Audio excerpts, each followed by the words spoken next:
आते हैं. Okay, students, now come to the main question where most of you have made mistakes, and this is question number 2 related to intertemporal decision making of the consumer. ठीक है. और जब हम intertemporal decision making of the consumer की बात कर रहे होते हैं तो बेसिकली हम बात कर रहे होते हैं consumers choice between 2 time periods, right, और डिफरेंट टाइम पीरियड्स, लेकिन हम स्पेसिफिकली सिंपलेस्ट मॉडल में 2 टाइम पीरियड्स ले रहे होते हैं. ठीक है. अब 2 टाइम पीरियड्स, कौन से 2 time periods? Present and future. Just, ठीक है. तो हमें प्रेजेंट वैल्यू और फ्यूचर वैल्यू के रिस्पेक्ट से हम बात करेंगे और हम सिर्फ 2 टाइम पीरियड्स की सिंपल मॉडल में बात करते हैं. बेसिक मॉडल क्या है इंटरटेम्पोरल चॉइस का कि हमें जो है कंज्यूमर की ऑप्टिमल चॉइस मालूम करनी है. जैसे हम माइक्रो में जो हमारा कॉन्सेप्ट बनता है, we want to know consumers optimal choice related to consumption and saving, related to present consumption and future consumption, जिसे हम कंजम्पशन पहले तो consumption present consumption let's call it C1 and future consumption which we called as C2, which can be called consumption in period 2 और savings. ठीक है. तो हम उसे C2 कहते हैं. तो बेसिक मॉडल में हमारा होता है is that there are 2 time periods, T1 and T2. T1 is present time period and T2 is future time period. Consumer has 2 source, yani has wealth. His total consumer's total wealth is it consists of his total wealth in these 2 time periods. ठीक है. तो अगर his total income और wealth जो कुछ भी उसकी time period 1 में Y1 हम उसे ले लें. अब इसमें Y1 में हम जो भी उसकी करंट इनकम है या आपको जैसे असाइनमेंट में वेल्थ भी थी तो हम उसको भी शामिल कर लेंगे. जो भी उसके पास इस टाइम पीरियड में इनकम के फॉर्म में, वेल्थ के फॉर्म में जो भी उसके पास रिसोर्सेज हैं, ठीक है, वो Y1 जिसमें से वो कंजम्पशन कर सकता है. Y1 हो गया. और टाइम 2 में उसके पास है Y2 और कंजम्पशन उसे करनी है Y1 में, C1 में, T1 में और T2 में, जो हमने बता दिया. So these are the basic assumptions given that there are 2 time periods. Consumer receives income in 2 time period. He wants to consume in 2 time periods or he can consume in 2 time periods again. और आपका market rate of interest is R, where R is greater, anything greater than 0 and less than 1. ठीक है ना. R is आपका between, it lies between, जो आपका R है it's greater than 0, sorry, R is greater than 0 but R is less than 1 वाली हम उसकी ये वो होती है. ये चीज़ है हमारी. इससे जब हम स्टार्ट करते हैं तो इस क्वेश्चन में आपको दिया हुआ है पहला कि आपकी Y1 जो है, अब हमें ऑप्टिमल, हमें क्या कंज्यूमर चॉइस मालूम करनी है C1 और C2. ये ऑप्टिमल डिसीजन हमें मालूम करना है. ठीक है. अच्छा, हमें पहला A is given that income of the consumer in 2 time period is 1000 and 1500 respectively T1 और T2 में. तो Y1 is your $1000 and your Y2 is 1500. ठीक है. And another thing which is given to you is that your market rate of interest is 10%. Draw the market opportunity line for this consumer. Now, what do we mean by the market opportunity line? All the opportunities available to this consumer to be able to consume in C1 and in T1 and T2. तो उसकी क्या सारे C1 और C2 के options होंगे when he is spending all his income in 2 time period, जब वो अपनी पूरी इनकम को स्पेंड कर दे।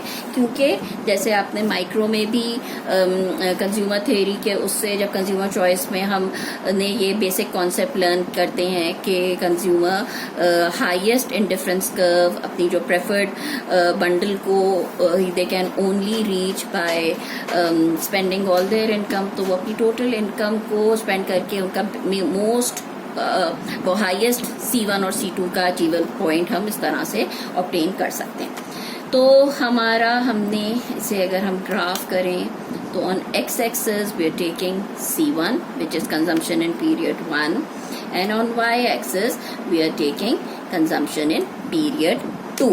ठीक है, इनिशियल, अब सबसे पहली चीज हम स्टार्ट करते हैं इनिशियल एंडोमेंट बंडल से, जो कि हमें गिवन होता है which is y1 and y2 with this assumption that consumer is not spending, neither spending and nor neither lending or borrowing, which simply means if he is neither lending or borrowing, then it simply means that he is spending all his income, which means his consumption in period 1 equals to y1 and his consumption in period 2 equals to y2. So हमने इस तरह से C1 जो कि equals to y1 हमने कर लिया which equals to 1000, और इसी तरह से C2 की हमने क्या बताई, y2 which equals to $1500। ये पॉइंट हमने सपोज ये डिटरमिन कर लिया। This is our initial endowment bundle.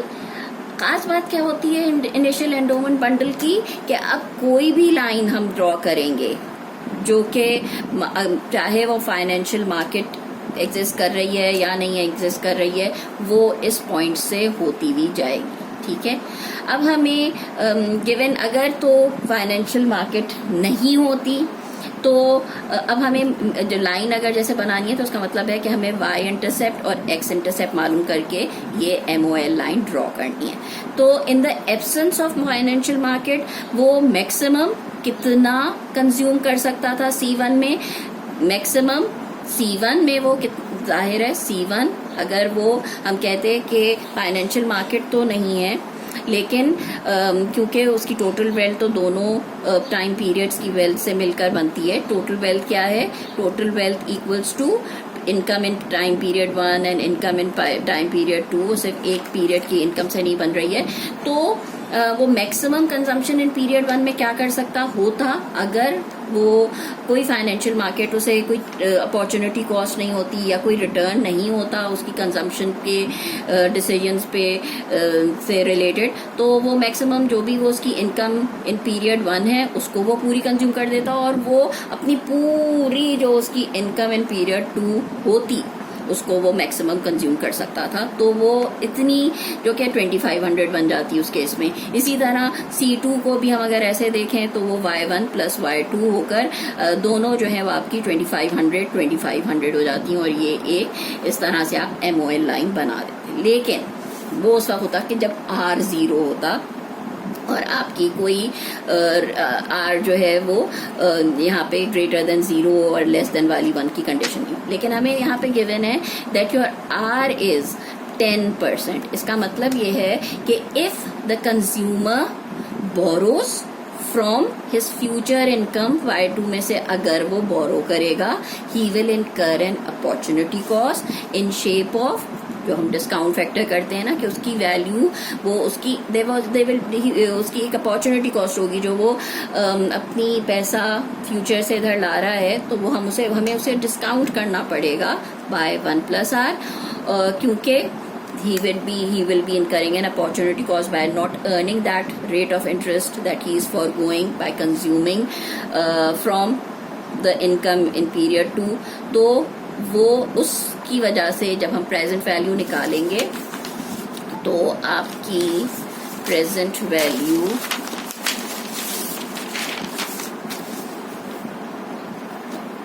जो आपकी कंजम्पशन इन पीरियड 1 जो होगी that will be when there is with the financial market, वो आपकी हो जाती है जो भी आपकी income in period 1 plus whatever if you are, जितनी भी आपने पीरियड 2 की उसमें से कंजम्पशन को, पीरियड 2 की कंजम्पशन डिक्रीज किया, ठीक है, एंड यू डिस्काउंटेड बाय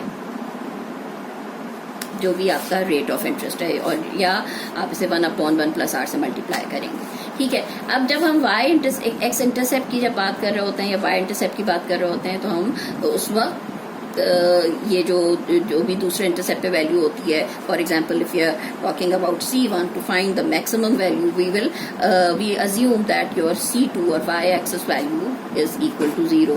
तो हमारी C1 की मैक्सिमम वैल्यू और एक्स इंटरसेप्ट इस तरह से हमारा बनता है y1 plus y2 upon 1 plus r, ठीक है, where which will make your y2 upon 1 plus r is less than your y2। तो अब वो 2500 नहीं होगा, बल्कि आपके 1000 थी, वो 25 से कम परसेंट, जो भी आप y1 आपकी 1000 है प्लस 1500 डिवाइडेड बाय 1.1 जब आप उसे करेंगे तो this will come to be 1500 divided by 1.1 equals to 1363.63, उसमें 1363.63 उसमें जब आप 1000 ऐड करेंगे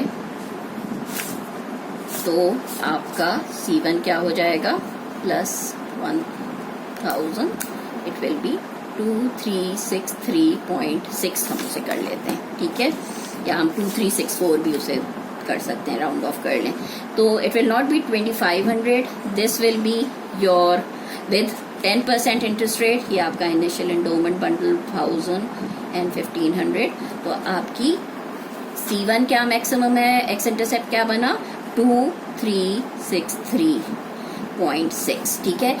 आपका y1 C2 क्या होगा, C2 मैक्सिमम क्या होता है विद योर, अगर आप उस पे जो भी एक तो पूरी आप अपनी ये जो अगर y2 जो आपने मैक्सिमम वो एक्सपेंड कर दी, उसके अलावा anything that you save in period 1 जो कि आपने पीरियड 1 में कंज्यूम नहीं किया वो, और उस पे जो आपने इंटरेस्ट रेट अर्न किया, so this will be the total value of C2, ठीक है। इस तरह से आप डिटर्मिन करेंगे।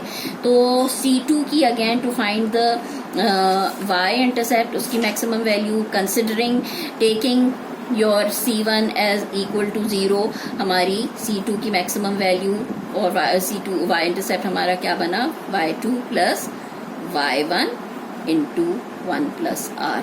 तो ये हो गया 1500 plus 1000 into 1.1, which is, as you can see, 1000 into 1.1 is equal to 1100 plus 1500. This is your C2. So your C2 is plus 1500, 2600.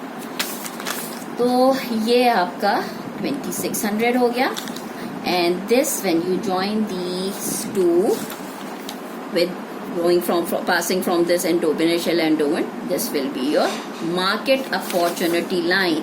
Market opportunity line is a line or is all possible combinations of C1 and C2 available to the consumer when he is spending all his wealth. तो वो अपनी जो maximum जो भी उसके possible वो है with when the market rate of interest जो भी आपका है 10%, ठीक है.